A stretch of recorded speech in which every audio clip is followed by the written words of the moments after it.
In our real timeline, Franklin D. Roosevelt was re-elected for an unprecedented third term in 1940 amid the escalating World War. After the Japanese attack on Pearl Harbor in December 1941, the United States entered World War II fighting against the Axis powers of Germany, Japan, and Italy. But what if we allied with Germany instead? Under Roosevelt's leadership, American industry was repurposed for the Allied war effort, producing the weapons, ammunition, tanks, planes, and equipment that gave the Allies a decisive material advantage. Millions of US troops were deployed to Europe and the Pacific, playing a crucial role in turning the tide against Hitler's forces and the Japanese Empire. But what if heroic aviator Charles Lindbergh had pursued a very different path after his celebrated 1927 transatlantic flight? In this alternative scenario, Lindbergh's populist celebrity and America First non-interventionist stance propelled him to the Republican presidential nomination in 1940 over the relatively unpopular incumbent Franklin D. Roosevelt.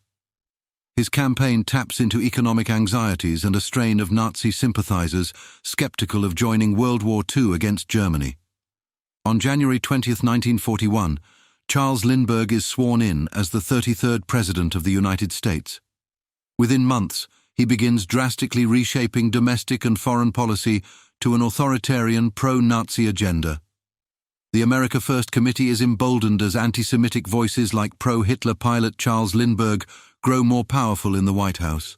Declaring a state of martial law, Lindbergh's administration throws opposition leaders like Roosevelt into prison camps and begins profiling Jewish Americans and immigrants. A militarized citizens' alliance takes over local law enforcement, cracking down on protesters and dissenters. Hate crimes spike amid the xenophobic fervor. On the world stage, Lindbergh swiftly strikes an alliance with Adolf Hitler and the Nazi regime. With America allied with the Axis, the situation in the Pacific was drastically altered.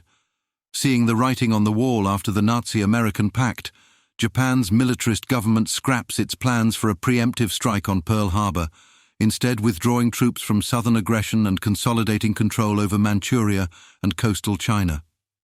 In Europe, the infusion of American industrial capacity, supplies, and eventually troops allowed Hitler to overpower Soviet resistance and secure total domination over mainland Europe by 1944.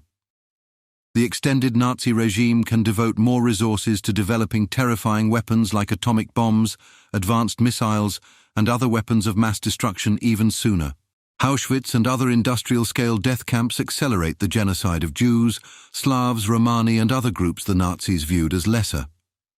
When the first atomic bombs were dropped on London and Allied capitals in 1946, the war reached its horrific conclusion. The remaining opposition surrenders to the superior Axis American Reich forces. A divided post-war world emerges under a brutal military rule. The Greater Germanic Reich controlled all of mainland Europe and North Africa, bolstered by American military aid, resources, and industry. Fascist Spain and Portugal come under Berlin's sway as well. An American Reich of the former US, with Canada forcibly annexed, stretches from the East Coast to the Pacific. In Asia, the Japanese Empire exerts dominance over China, Southeast Asia, and the Pacific territories. A junior partner in the Fraternity Alliance, they retain relative autonomy as a regional power under the American-German nuclear umbrella. Portions of South America break away to resist the ascendant Axis sphere, aligning with the shattered remains of British, French, and other European Allied forces. This tenuous free world exists in perpetual Cold War tensions with the totalitarian fraternity powers. For decades, the planet remains divided by bitter World War II grievances, sporadic proxy conflicts, an arms race of mass destruction, and clashing ideologies. Forced cultural assimilation, brutalization of minorities, authoritarian control, and jingoistic nationalism are norms across the fraternity populations. Any dissent is crushed by ruthless secret police tactics like those of the Gestapo or KGB.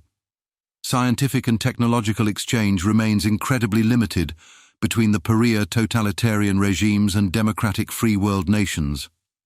Space exploration, computing, telecommunications, and other groundbreaking innovations stagnate behind each side's respective iron curtains. It is a grim dystopian 20th century shaped by the xenophobic worldview of President Charles Lindbergh. His decision to align America with the racist, anti-Semitic Nazis ricochets across generations, inflicting untold suffering, oppression, and cultural stagnation. While undoubtedly a terrifying prospect, this alternate timeline serves as a sobering reminder of how pivotal moments and leadership decisions can reshape the course of human events.